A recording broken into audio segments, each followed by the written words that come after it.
1971 সালের স্বাধীনতা যুদ্ধের সময় আমি যখন পাকিস্তান সেনাবাহিনীর অত্যাচারে টিকতে না পেরে ভারতে চলে গেলাম, এবং ইসলামপুর বলে একটা আপনার পশ্চিম দিনাজপুরের একটা সাব ডিভিশন আছে, আমি সরি আমার একটা বদ অভ্যাস আছে, হাত পা খুব নাড়াচাড়া করি, তো যে কারণে এগুলো পড়ে যায়। তো ওই সময়ে আমরা আপনার পালিয়ে যখন ভারতে চলে গেলাম, তখন তো কোথাও রাতে শোবো কোথায়, থাকবো কোথায়, খাবো কি, সব কিছুই সমস্যা। তা আমাদের একজন সুরি তিনি দয়া করে আমাদেরকে একটা সাইকেল স্টোরের পেছনে জায়গা করে দিলেন। একটা আপনার আলমারি করে রাখা আছে, তার পেছনে একটু জায়গা, একটা মানুষ বড়জোর লম্বা হয়ে শুতে পারে। তো সেইখানে আপনার আমরা রাত্রে থাকার ব্যবস্থা হলো, প্রথম দিকের কথা বলছি।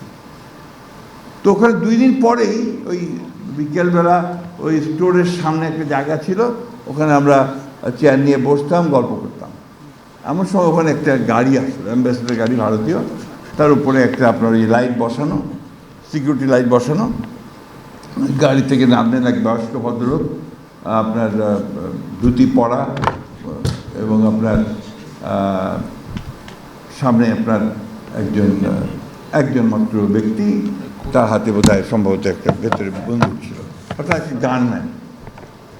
তা আমি লক্ষ্য করে দেখলাম যে উনি ভদ্রলোক বিহারের চিফ মিনিস্টার কর্পূরী ঠাকুর, একটি প্রদেশের, একটি রাজ্যের মুখ্যমন্ত্রী।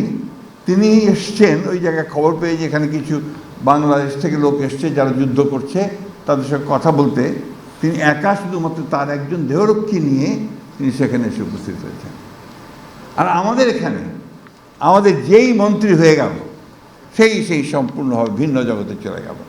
তার সেলিউট, তার বাঁশি, গাড়ির সামনে একটা গাড়ি, পেছনে আরেকটা গাড়ি, এই যে মানসিকতাটা তৈরি হয়, এই মানসিকতাটা কিন্তু আমাকে ধীরে ধীরে ওই ডিক্টেটরের দিকে নিয়ে যায়।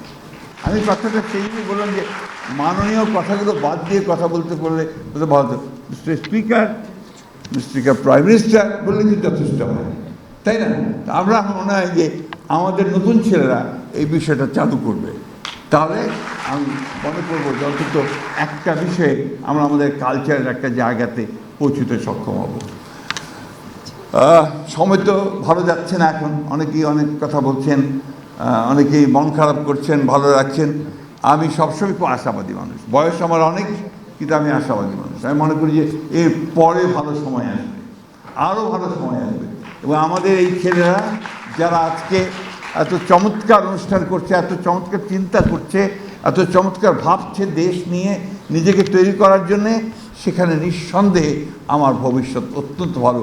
আমি ভবিষ্যৎকে ব্রাইট দেখি, আমি উজ্জ্বল দেখি।